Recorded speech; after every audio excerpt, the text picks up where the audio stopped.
How many times have you been scrolling online and accidentally stumbled upon an inspirational video where someone says that by doing a few simple things every day, like waking up at 5 a.m., wearing the same outfit, taking a cold shower, you will become a super successful version of yourself? It sounds logical, it's easy to remember, and it feels like you've mastered the secrets of successful people. But the question is it really that simple? In a society that is increasingly obsessed with optimization, these tips are often packaged as secrets to success and spread like wildfire because they're easy to digest, easy to implement, and easy to imagine. They tap into our instincts to want to do something that seems right, even if it's just one small action every day. But therein lies the trap. We start to believe that surface-level behaviors can change our entire lives without really looking deeply into our own context and goals. Take the first example, wearing the same outfit every day. The idea behind this is to reduce decision fatigue. The legendary Steve Jobs is a commonly cited example. He wore a black turtleneck and jeans almost every day. It was said that he did this to save his brain power for bigger decisions. It sounds scientific, and there is some truth to it. But if you believe that dressing simply will make you successful like Jobs, you may be missing the point. Jobs did not become a billionaire because of that black shirt. He became successful because of his vision, his product, and the right people at the right time, not because of his style. The suit is just a signature, not a formula. If you find that wearing the same thing every day makes your life easier, great. But if you force yourself to do it because you think it will make you a tech genius, you are probably using the wrong tools. More importantly, everyone has a different background. A programmer may not care about fashion, but if you are a designer, a communicator, or simply a beauty enthusiast, then taking care of your appearance can be an integral part of your identity. Why give that up for a prepackaged secret for someone else? The lesson is, don't mechanically apply someone else's formula to your life. Then there's the classic advice: wake up at 5 a.m. The 5 a.m. club has emerged as a symbol of discipline and success. The elaborately edited videos of morning routines, with soft sunlight streaming through the curtains, birds chirping, yoga and journaling, look peaceful and productive. And that may be true for some people. But remember, not everyone is an early bird. Some people are most creative at night. Some people work best at 10 p.m. Everyone's body and brain operate on their own circadian rhythms. Forcing yourself to wake up at 5 a.m. when you're a night owl can backfire, leaving you tired, unfocused, and ultimately guilty about not being in the success club. There's no universal best time. It's not what time you wake up. It's what you do when you're most alert. Your best time is when it works for you, not someone else's. Remember, no tool is as good as the person who uses it. No one uses a wrench to paint a picture. And don't use someone else's schedule to fit your life without adjusting. Now, but let's talk about another trend that's really catching on: cold showers. Videos of celebrities stepping into ice baths early in the morning, shivering but determined, the music pounding in the background. All of it sends a powerful message: I'm building my willpower. How about you? Cold showers do have some benefits. They increase blood flow, reduce muscle inflammation, and sometimes improve mood. But not everyone needs them.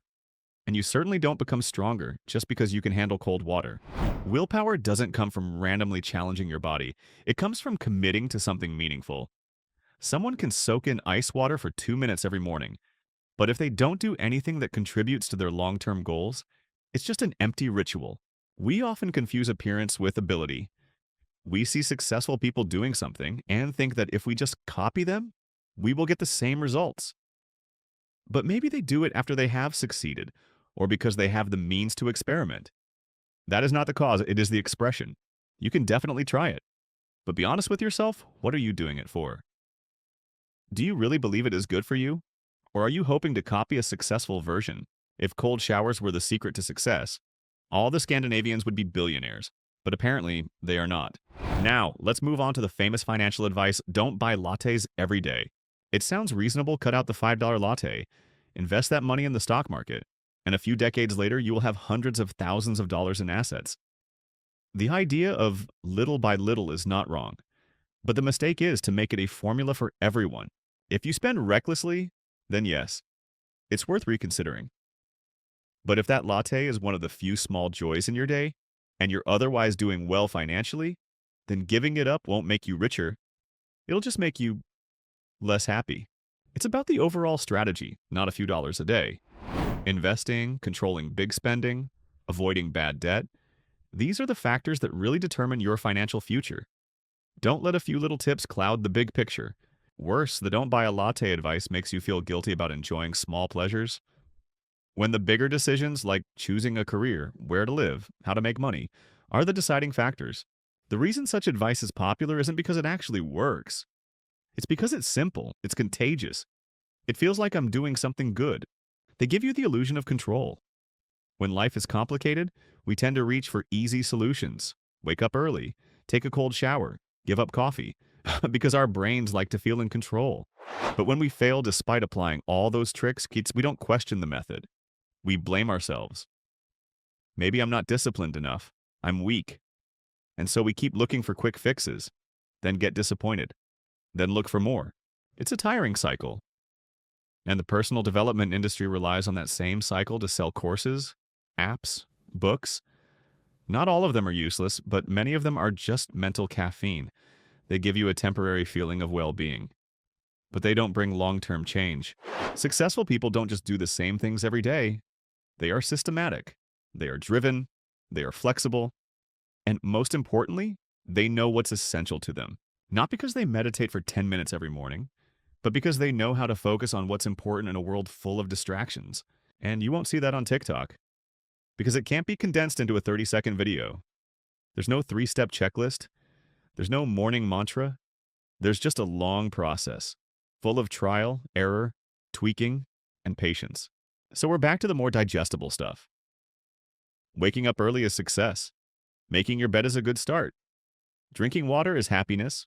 That's okay, if it works for you. But if you apply them without understanding why, without adjusting them to the right context, they're no longer tools, they're shackles. Chains attached to the illusion. If I just do this, I'll be successful.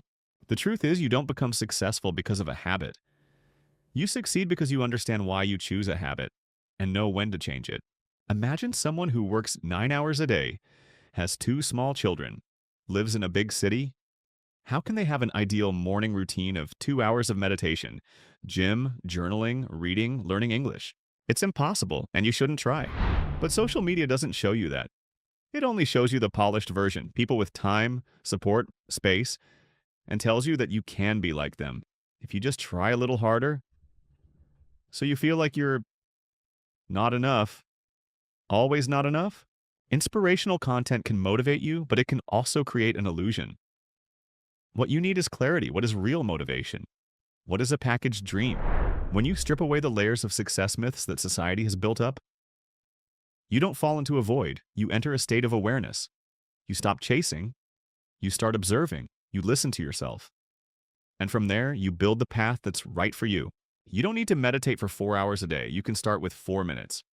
You don't need to wake up at 5 a.m. You can choose when you're most productive. You don't need to eliminate all joy. You just need to take control of what truly brings you value. Effort is necessary, but undirected effort leads to exhaustion, not to achievement. Doing the right thing at the right time, in the right way, may be less, but it goes further. There is no general formula for success. Each person has a different situation, a different starting point, a different pace of life. Some people shine in the crowd. Some people rise in silence. Some people learn from failure. Some people learn from observation. You don't have to be a version of anyone. You just need to understand which version is most authentic to you and build it every day. There are no shortcuts. There are no general secrets. There is only your own path.